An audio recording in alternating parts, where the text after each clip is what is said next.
you've have any specific Atlantic City experiences, memories, or are you a big gambler? Do you just want to Well, I'm not sure. I think gambling is a bit like bungee jumping or some kind of dangerous pursuit. I think I'm afraid of doing, partly because there is a definite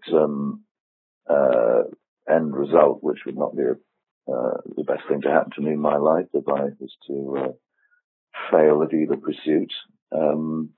But also, I suppose, a little concerned that maybe, in some weird way, I might get lucky and find I like it, and then it becomes rather an addictive pursuit. So I can actually tell you I've never bungee jumped in my life. The idea of taking a chance on the spin of the roulette wheel or the fall of the dice, it just seems something I can't actually get excited about. But I see how other people are besotted with it, whether I'm going to come through a genuine gambling addiction. But I suppose most of all, I just feel a little disconcerted that anybody wants to take advantage of the people who do that and fleece them for their money. So I've always found it a bit of a nebulous experience to be playing in casinos. And the upside is there are some really good casinos to play with, which have really good theatres, very professional, nice people, good places to work. And I kind of go in through the back door and pretend that I'm not in a casino. But if I ever have to walk through front of house past all those slot machines, I'm afraid it puts me in a bad mood for the rest of the day. In Las Vegas, I will not play casinos.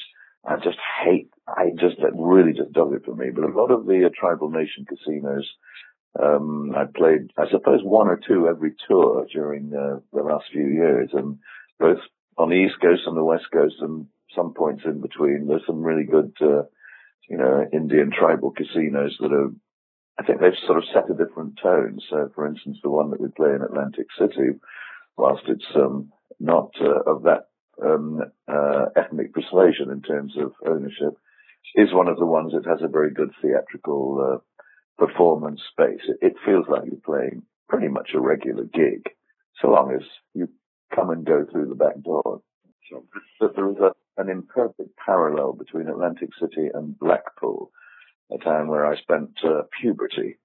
And Blackpool served as an escape valve for the working factory towns of northwest England, so that during particularly the Victorian era, when it was in its heyday, people would literally escape for a week vacation in Blackpool by the seaside. You could walk up and down. You have a boardwalk. We had the promenade and the pleasure beach, which was full of games and fun rides. And so, although at that time there was no gambling as such in Blackpool, pretty much everything else is a good parallel in terms of Philadelphia, New Jersey, and Atlantic City, and the northwest factory town, England, and Blackpool. So in a way, I kind of grew up in a very, very similar functional kind of environment where we felt we were part of the service industry rather than residents of a small seaside town. So now for this show, is this going to focus on the two Thick as a Brick records? Is that the primary set list, or are you doing other things too?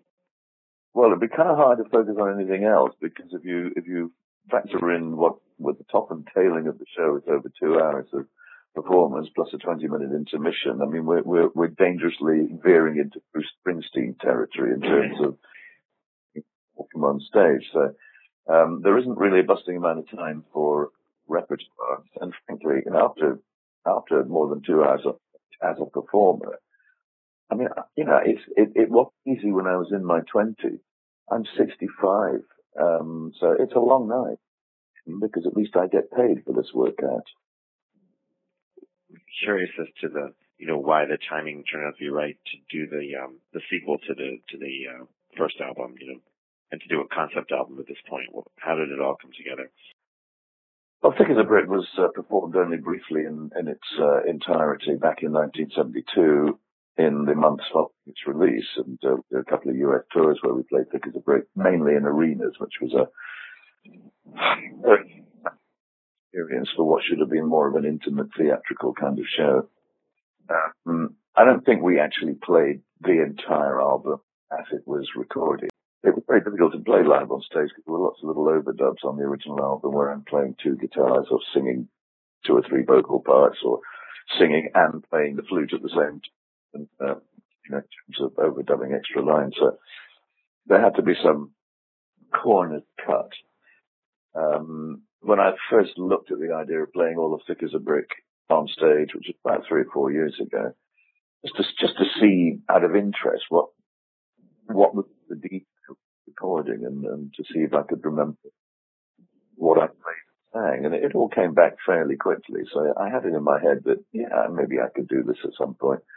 But it wasn't until really when I started to seriously consider the possibility of a 40-year later sequel, likely a couple of years ago in Atlantic City, playing the best of Jethro Tull kind of material. So coming here this time to play a dedicated, more theatrical performance where there was a definite theme presentation.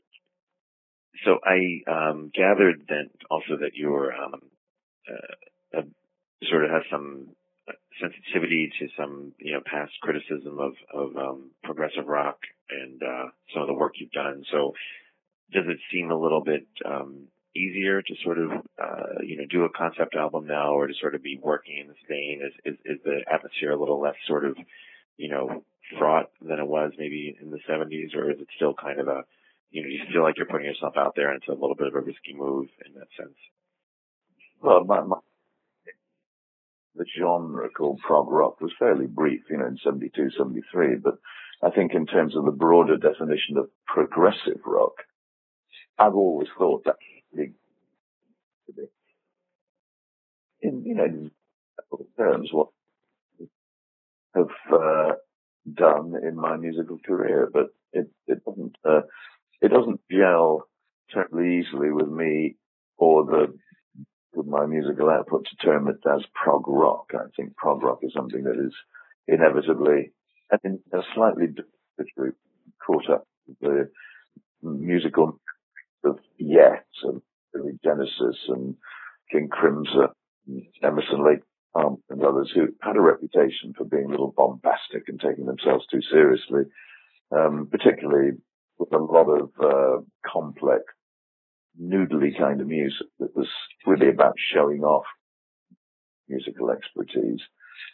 To the left, because I'm very faithful to the arrangement of the original Thick as a Brick, and in the new album it's a very carefully considered work that follows on and has to pay homage, and I hope well considered. I think definitely a bit of at my point in life, it's not really risking a career to do this. If I think I'll get the risk, and looking back on it, when we call on our subsequent the Brick, it probably was quite a career risk to albums because they were not what the record company was kind of expecting or wanting, and maybe some of the public. Well, in terms of sales and appreciation of work. So, yeah, I think you've got risks, and the risks, I guess, are less today. I don't think people mind someone like me, enough. We scored it wandering around the field in early life and middle life.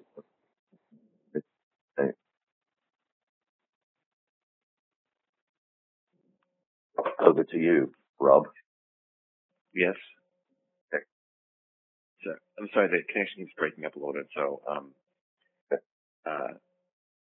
the last thing I wanted to ask you about is the status of Jethro Tull, as sort of a band.